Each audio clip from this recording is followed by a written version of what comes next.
Have you ever felt like your mind won't stop moving, even when the world around you stands still? Like there's a constant hum of thoughts behind your eyes, a quiet storm you can't escape. You tell yourself to relax, to just be present, but the mind refuses to rest. It wanders into every memory, dissects every word, imagines 1,000 futures that never happen. Even in silence, it's too loud inside. You think, and then you think about the fact that you're thinking.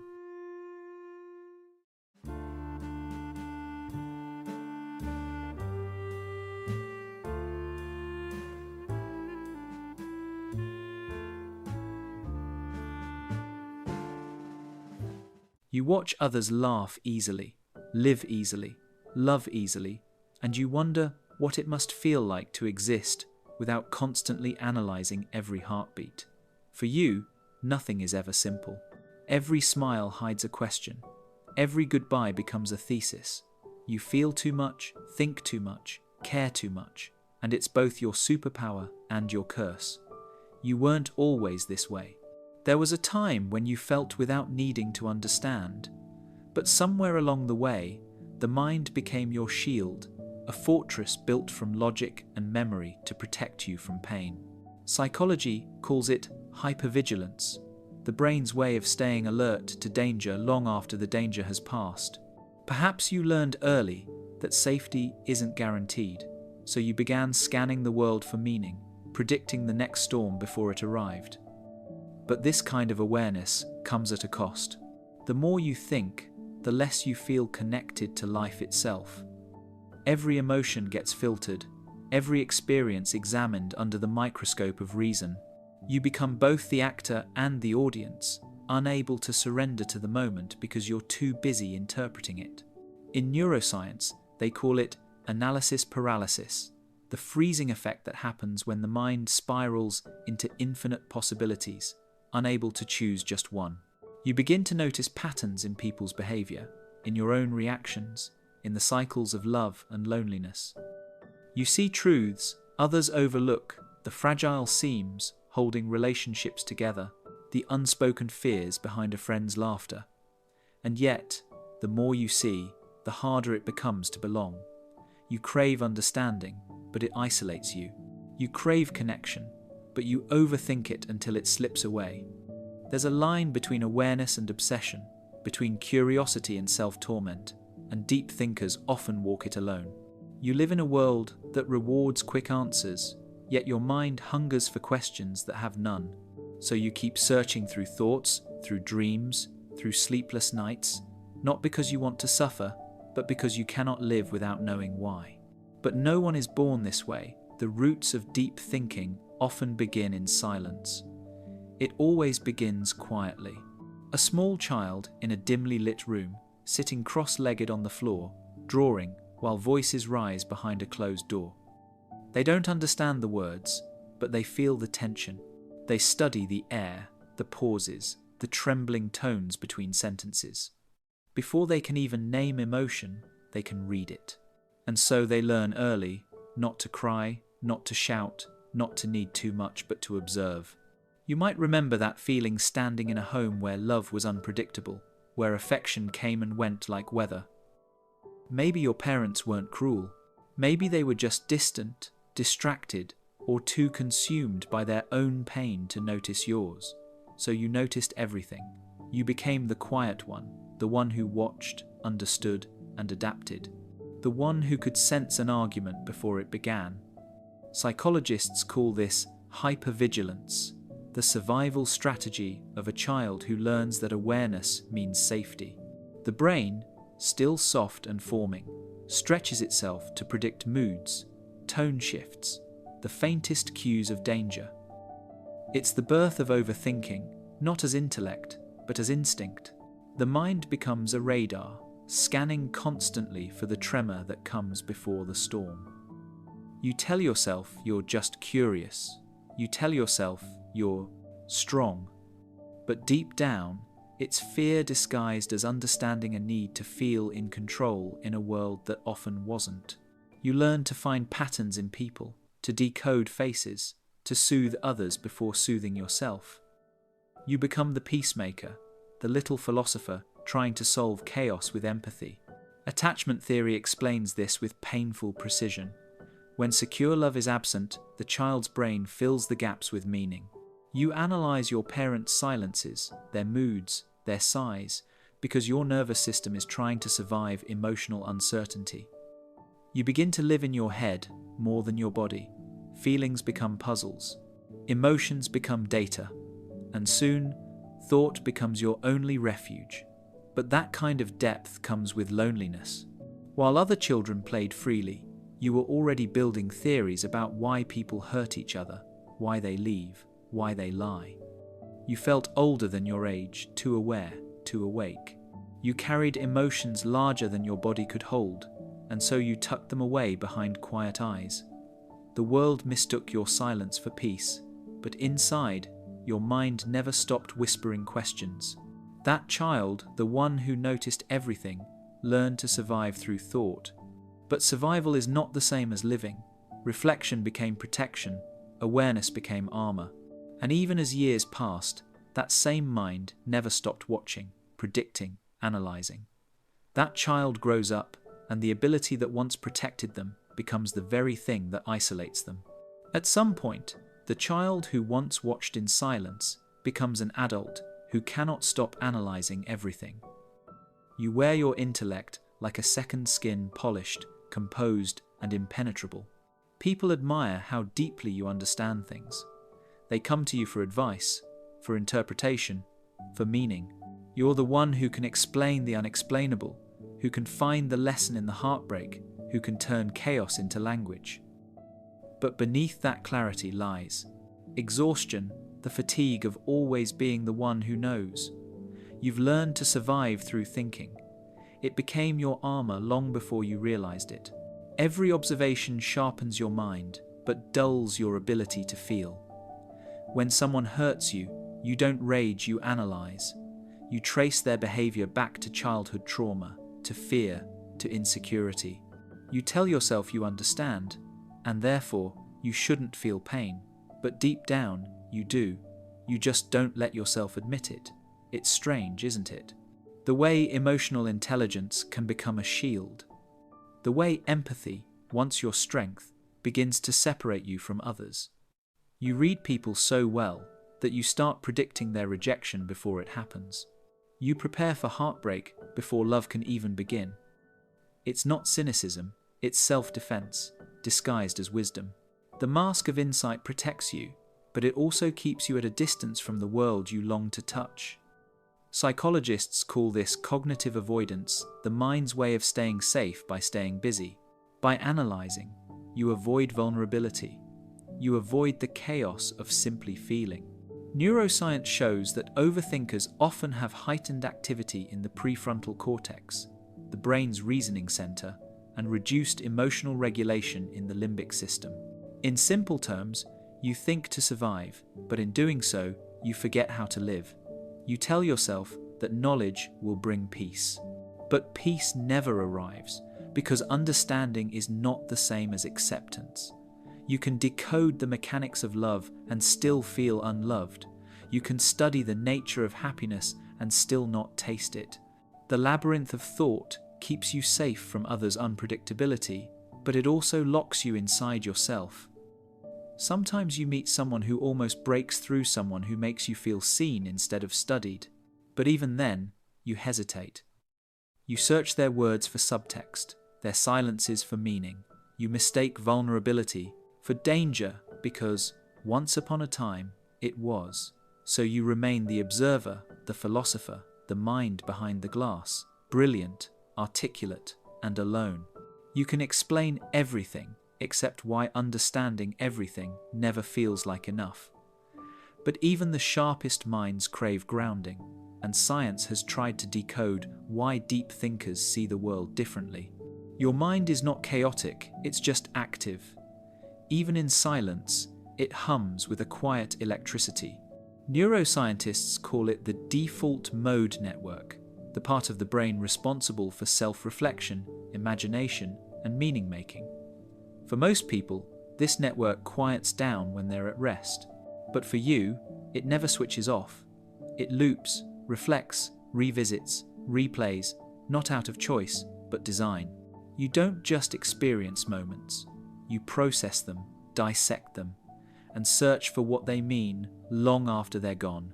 Studies show that deep thinkers, the introspective, sensitive, highly open minds, have more connectivity between brain regions that handle memory, imagination, and emotional processing. This means your brain isn't linear, it's woven like a web. Every thought connects to another. Every emotion links to 10 others, forming intricate patterns of reflection that others might never notice. You could call it intelligence, intuition, or creativity, but it's also overstimulation. Your brain doesn't just think about the world, it absorbs it. Psychologists often associate this with a trait called openness to experience one of the big 5 personality dimensions. Those who score high on it are curious, imaginative, and sensitive to beauty and meaning. But that same openness comes with a cost: emotional vulnerability. Because the doors of your perception are wide open, everything gets in: the joy, the pain, the noise. You don't just see the world, you feel its weight pressing against your mind. And then there's empathy, that double-edged gift. Research shows that people with higher mirror neuron activity often internalize others' emotions as their own. You walk into a room and feel the tension before anyone speaks. You sense unspoken pain. You can't help it, your brain is wired to tune in. But that tuning means your emotional bandwidth is constantly occupied. You live with background noise that never fades. Some studies even suggest that deep thinkers often oscillate between 2 neural states, the analytical network and the empathic network systems that rarely coexist easily. When one activates, the other resists. So, you swing between reason and emotion, analysis and empathy, logic and sensitivity. It's a tug of war inside your own head, an elegant chaos only you can feel. There's beauty in that complexity. It's what gives rise to art, philosophy, and self-awareness.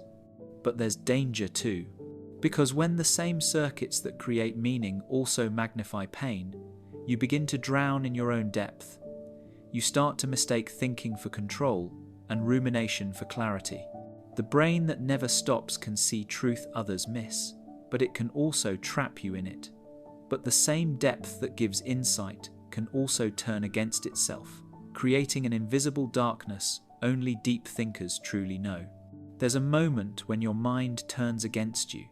It doesn't announce itself, it slips in quietly, somewhere between reflection and obsession. What once felt like wisdom begins to feel like weight. You can't stop thinking, analyzing, decoding, until your thoughts no longer serve you, they consume you. You lie awake at night, your body still, but your brain alive, replaying words you wish you hadn't said, futures that never happened, possibilities that never end. It's a form of insomnia that doesn't need darkness. It can follow you through the brightest day. Carl Jung called it the shadow, the unacknowledged parts of the self that grow stronger the more we try to suppress them. The deep thinker's shadow is thought itself. It's the same brilliance that once offered clarity, now tightening around your mind like a vice. Every idea becomes a doorway into another. Every conclusion collapses into a new question. You start to wonder whether your intelligence is a gift or a trap. You see meaning in everything, but peace in nothing. There's a reason for this torment. The human brain was never meant to bear infinite awareness. Cognitive science suggests that overactivity in the default mode network, the same system that fuels introspection, can blur the line between creativity and rumination. You don't just think about life, you interrogate it. You question the purpose of love, the fairness of suffering, the nature of existence itself. It's beautiful and unbearable. You feel detached from others because your mind lives several layers beneath the surface. Conversations feel shallow, laughter feels temporary, and connection feels conditional. You envy those who live without needing to understand. To them, the world just is. To you, the world must always mean. And in chasing meaning, you begin to lose touch with life itself. The philosopher Nietzsche once warned that when you stare too long into the abyss stares back. You begin to sense that the quiet dread of being trapped inside your own depth. Thought becomes both your sanctuary and your cell. You start to notice your reflection everywhere in people's eyes, in passing words, in sleepless hours. The mirror never stops reflecting, but it never reveals peace. It's not madness, it's sensitivity turned inward, intellect stretched to its breaking point. You can't stop thinking, not because you love knowledge, but because you fear what silence might reveal. You fear that without thought, you might have to finally feel. And yet, even this torment isn't born in isolation, it's shaped by the world we live in. Have you ever felt like you were born into the wrong era, like your mind speaks a slower, quieter language that the world no longer understands? You look around and see people moving fast, talking loud, scrolling endlessly, their eyes flickering like screens, their hearts chasing the next distraction. Everything is urgent, everything is instant, and yet nothing feels real. In a world addicted to noise, silence has become rebellion. You've probably felt it, that strange dissonance between your depth and society's pace. You pause to think, but the world punishes hesitation. You search for meaning, but meaning takes time, and time is what no one has anymore. The digital age has trained attention like a muscle that now twitches at every notification. Even your thoughts compete with the hum of algorithms, whispering what you should want, who you should be, and how fast you should move. The result is quiet suffocation, not of the body, but of the mind. Psychologists now call this cognitive overload, the burnout of a brain constantly overstimulated but rarely nourished. Studies show that attention spans have dropped sharply over the past 2 decades, not because we've grown less intelligent, but because we've grown more fragmented. Our mental bandwidth is split into pieces, each one chasing novelty over understanding. For a deep thinker, this fragmentation feels like spiritual exile. You see the world's complexity, its beauty, and its pain, but the culture around you only wants sound bites and certainty. You begin to hide your depth because it makes others uncomfortable. You soften your opinions, dilute your thoughts, laugh at jokes that don't amuse you all to seem normal in a culture that mistakes apathy for maturity. But beneath that mask, something aches. You crave real connection, real dialogue, real stillness. Yet when you try to speak the language of introspection, it echoes back unheard, and still you refuse to become hollow. Because deep thinking, in this era of distraction, is not just rare, it's revolutionary. To slow down is an act of defiance. To feel deeply is to resist desensitization. To question everything is to reclaim your mind from the machinery of mass conformity. You are the quiet rebel, not fighting with noise, but with awareness. But even rebels grow weary, because the cost of seeing deeply is feeling deeply. And when the world keeps moving faster, your mind so heavy with meaning begins to fall behind. There's a strange kind of exhaustion that comes from feeling everything. You don't collapse from running or working, you collapse from thinking, from caring too deeply, from seeing patterns others don't see, and carrying meanings no one else feels. It's the fatigue that comes not from doing, but from perceiving. Your mind becomes heavy not with noise, but with understanding. You walk through life with eyes that never stop noticing. The couple arguing quietly at the cafe, the cashier forcing a smile that doesn't reach her eyes. The friend who says, "I'm fine," in a tone that trembles just slightly. You pick up on all of it, you absorb it, and while others move on, you carry the fragments home. They stay with you, echoing through your mind like unfinished sentences. That's the hidden price of awareness. Every truth you see settles inside you. Psychologists call it empathy fatigue, the emotional burnout that comes from prolonged sensitivity. The same neural circuits that make you compassionate also flood your system with cortisol and adrenaline when overstimulated. Your brain, designed for survival, interprets every emotional signal as a small emergency. The result is an invisible stress, an inner trembling you can't quite name. You smile, you function, but inside, it feels like you're always slightly bracing for something. This is what happens when consciousness becomes too awake. You start to feel responsible for everything, for the world's pain, for the world, fragility of relationships, even for your own inability to stay numb. Your empathy, once alight, begins to burn. You want to care, but you're tired of caring. You want to love, but love feels like lifting a mountain. You want to rest, but your mind refuses to dim. You are both the observer and the vessel, endlessly absorbing, endlessly analyzing, endlessly feeling. And yet, beneath the weariness lies something sacred. Because this kind of exhaustion doesn't come from emptiness, it comes from depth, from living with eyes wide open in a world that rewards blindness. It means your heart is still alive enough to ache, that you have not become hardened by indifference, even when indifference would be easier. Still, the burden is real.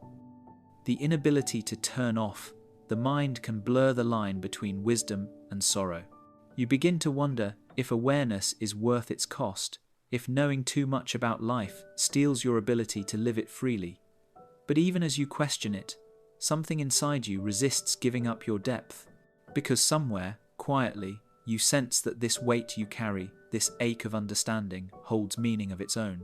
Yet within this weight lies the seed of transformation, if one learns not to silence their depth, but to live with it differently. There comes a point when you realize you can't think your way out of everything. You've tried dissecting every feeling, every silence, every moment that broke you, but the truth is, not every wound can be solved with understanding. Some things are meant to be felt, not fixed. The healing of a deep thinker doesn't come from thinking more, it comes from remembering how to be. You begin to see that peace isn't the absence of thought, it's the art of not believing every one of them. The brain that never stops will never be silenced, but it can be softened. Neuroscience calls this neuroplasticity, the mind's ability to reshape itself through new habits, new awareness, new compassion. The same circuits that once looped in fear and analysis can, over time, learn to rest. Mindfulness isn't about emptying your thoughts, it's about holding them without drowning in them. You start to notice the small things again, sunlight trembling through the curtains, the rhythm of your own breath, the warmth of a cup in your hand. You begin to inhabit your body, not just your mind. Psychologists call this embodiment, grounding your awareness in the present moment, anchoring it where life actually happens. Because no matter how intelligent your thoughts are, they can't experience the world for you. Only your senses can. Slowly, you learn to draw boundaries not around people, but around your inner world. You stop letting every problem rent space in your mind. You stop overanalyzing every silence. You start asking, does this thought serve me, or does it starve me? Journaling becomes a form of release, not an intellectual exercise, but an exhale of everything unspoken. Creating, whether through words, art, or movement, becomes a bridge between what you feel and what you let go. And perhaps the most radical act of healing is connection. To speak your truth without over-explaining it. To sit across from someone and be fully there, not lost in internal analysis. To share silence without needing to fill it. When you live from your depth, life stops being something to decode, it becomes something to experience. You begin to realize that being a deep thinker was never the problem. The problem was believing that depth required suffering.